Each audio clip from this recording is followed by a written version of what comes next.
સુરતના વરાછા વિસ્તારમાં મોબાઈલ સ્નેચિંગની ઘટનામાં લોકોની સતર્કતા અને મહિલાના આક્રોશનો મામલો સામે આવ્યો છે।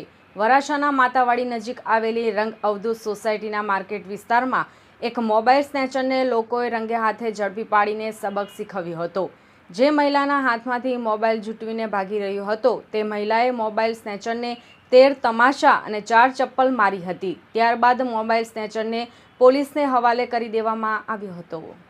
મહિલાના હાથમાંથી મોબાઈલ ઝૂંટવાનો પ્રયાસ। પ્રાપ્ત માહિતી અનુસાર આ ઘટના વરાછાના માતાવાડી નજીક આવેલી રંગ અવધૂત સોસાયટીના માર્કેટ વિસ્તારમાં બની હતી, જ્યાં એક શખ્સ એક મહિલાના હાથમાંથી મોબાઈલ ઝૂંટવીને ભાગવાનો પ્રયાસ કરી રહ્યો હતો। જો કે આસપાસના લોકો તરત જ સતર્ક બની ગયા હતા અને સમય સૂચકતા વાપરીને આ સ્નેચરને પકડી પાડ્યો હતો। મહિલાએ જાહેરમાં જ સ્નેચરને સબક શીખવ્યો। મોબાઈલ સ્નેચર પકડાઈ જતા ગુસ્સે ભરાયેલા લોકોએ તેને મેથીપાક આપવાનું શરૂ કર્યું હતું।